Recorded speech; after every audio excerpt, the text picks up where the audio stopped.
everyone, myself Dr. Sakshi, smile express clinic. आज हम braces के बारे में कॉन्टिन्यूशन में और बात करते हैं। कुछ क्वेरीज आई थी मेरे पास, जैसे मैम दोनों का रिजल्ट कन्वेंशनल और इनविजिलाइन और दोनों का कॉस्ट में क्या फ़र्क होता है। तो कुछ ही बुलेट पॉइंट्स पे आज मैं आपको थोड़ा सा इलेबोरेट करके बताती हूँ। सबसे पहले रिजल्ट। अगर कन्वेंशनल और अलाइनर्स का बात करते हैं तो दोनों का रिजल्ट एग्जैक्टली सेम होता है, क्योंकि दोनों का प्रोसेस सेम है कि वो बिल्कुल हड्डी से आपकी टीथ को हिलाते हैं और अलाइन करते हैं। ठीक है, तो रिजल्ट में आपको कोई कॉम्प्रोमाइज नहीं मिलेगा। Second, duration. अब डिपेंड करता है कि आपका एक्सट्रैक्शन केस है कि नॉन एक्सट्रैक्शन केस है। एक्सट्रैक्शन मतलब दांत निकालना है, नॉन एक्सट्रैक्शन मतलब दांत नहीं निकालना है, थोड़ा बहुत एडजस्टमेंट है, थोड़ी स्पेसिंग है, तो ओवरऑल हमें दांत निकालने की ज़रूरत नहीं है। अगर नॉन एक्सट्रैक्शन केस होता है तो आप मान लीजिए 6 मंथ्स 8 मंथ्स मैक्स 1 ईयर में आपका वाइंड अप हो जाएगा केस। रिटेनर्स इंक्लूडेड होते हैं, कभी कभी अलग से होते हैं। रिटेनर्स का मैं एक डेफिनेटली अलग एक वीडियो बनाऊंगी, क्योंकि वो एक बहुत वाइड टॉपिक है। अलाइनर्स, अगर आपका एक्सट्रैक्शन केस होता है तो 1.5 से 2 साल लग जाते हैं, क्योंकि दांत निकलता है, वहाँ हीलिंग होता है, फिर वो जो स्पेस बन जाती है उसको हम अलाइन करते हैं। तो 1.5 से 2 साल आप मान के चल लो। बाकी depending upon case to case की हर पेशेंट की गम्स की हेल्थ कैसी होती है। Second bullet point, cost. अब जो हमारे कन्वेंशनल ब्रेसेस हैं, दैट इज मेटल ब्रेसेस, और सेकेंड में आते हैं आपका सिरेमिक ब्रेसेस। जो मेटल ब्रेसेस हैं वो 40,000 से स्टार्ट होकर 60,000 तक जाते हैं। ये भी एक्सट्रैक्शन और नॉन एक्सट्रैक्शन केस पे डिपेंड करता है। और ये मैं आपको बता रही हूँ मेटल का। ठीक है, ये पूरे साल का जो भी मैं आपको कॉस्ट बताऊंगी, ये पूरे ट्रीटमेंट का है, पूरे साल का है। ठीक है। सेकेंड है सिरेमिक ब्रेसेस। सिरेमिक ब्रेसेस भी अब 2 तरीके के होते हैं। ये रेंज स्टार्ट होती है 75,000 टू 90,000। ठीक है, कौन सा आप किट करवाना चाहते हैं, और उस पर भी मैं एक अलग वीडियो बनाऊंगी सिरेमिक वाले पे, कि उसमें स्टेनिंग का इशू भी होता है, बट फिर भी वो टूथ कलर्ड होते हैं। कुछ पिक्चर्स शेयर करूंगी आपसे, पिक्चर्स आप देख सकते हैं मेटल और सिरेमिक की। ठीक है। अब जो थर्ड है इनविजिलाइन, उसका जो कॉस्ट है वो स्टार्ट होता है 50 से 60,000 टू 1.5-2 लाख तक जाता है। ये डिपेंड करता है case to case, gum health, आपका बोन हेल्थ, एंड कौन से ब्रांड का आप इनविजिलाइन यूज कर रहे हैं। अगर इंडियन ब्रांड यूज करेंगे तो विद इन 1 लाख में आपका काम सारा हो जाएगा, और अगर आप फॉरेन ब्रांड यूज करेंगे, जैसे इनविजिलाइन हो गए, और भी बहुत सारे ब्रांड्स हैं, तो 1.5 टू 2 लाख आप मान के चलिए पूरे ट्रीटमेंट का, जिसमें रिटेनर्स इंक्लूडेड होते हैं। अब थर्ड, क्योंकि छोटा एक टॉपिक है तो मैं आपको इसी वीडियो में बता देती हूँ।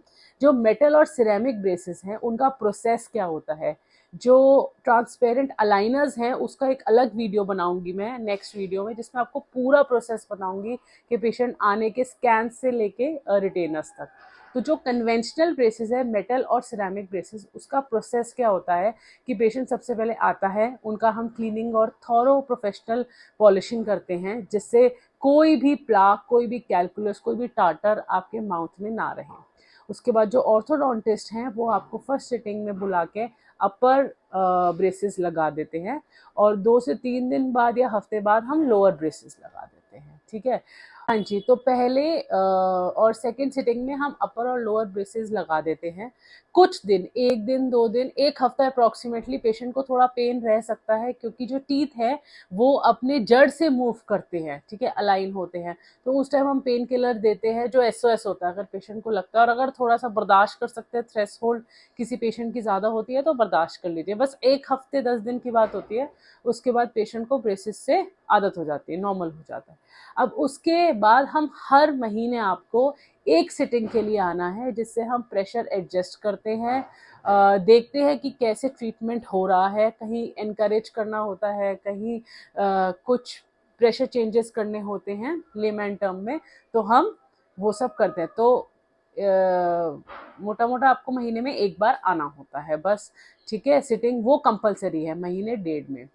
ये मेटल के लिए भी ज़रूरी है और सिरेमिक के लिए भी ज़रूरी है, क्योंकि हमने ब्रैकेट्स लगाए होते हैं जो छोटे छोटे बटन्स होते हैं, और उसके ऊपर वायर होती है, तो वायर हमें कहीं से एडजस्ट करनी है, कोई ब्रैकेट टूट गया, अभी क्या होता है, अब नई आपने नए नए ब्रेसेस लगाए होते हैं, तो अगर आप कोई हार्ड चीज खाते हैं और अगर कोई ब्रैकेट या इलास्टिक निकल गया वहां से, तो हम उसको वैसे नहीं छोड़ सकते, क्योंकि हमने अगर वैसे छोड़ा तो फिर वो प्रेशर जीरो हो जाएगा वापस, फिर वो कोई काम नहीं करेगा, आपके सिर्फ मुंह में लगा है। तो अगर कुछ ऐसा होता है तो आपको अपने डेंटिस्ट के पास वापस आके उसको फिक्स कराना होता है। तो ये सब चीजें चलती रहती हैं, तो महीने में 1.5 महीने में एक बार पेशेंट का आना हो जाता है, मतलब वो तो जरूरी है। तो ये दोनों में है, ठीक है। अब मेटल में स्टेनिंग का कोई प्रॉब्लम नहीं है, क्योंकि वो तो जो मेटल है वो है, ठीक है। जो सिरेमिक वाले हैं वो स्टार्टिंग में तो टूथ कलर्ड लगते हैं, लेकिन हमारे इंडियन फूड में बहुत सारे फूड स्टेन्स होते हैं, इंक्लूडिंग हल्दी ऑल्सो, टर्मरिक। तो वो धीरे धीरे महीने 2 महीने में थोड़े थोड़े येलो पड़ जाते हैं, जो हम भी कंट्रोल नहीं कर सकते।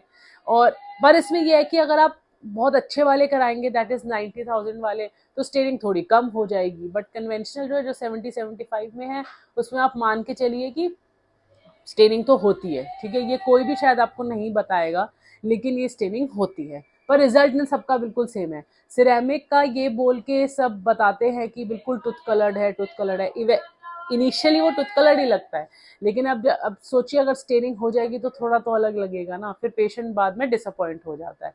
तो इसलिए बताना हमारी ड्यूटी है, ठीक है। तो इस वीडियो में हमने ये चीजें कवर करी।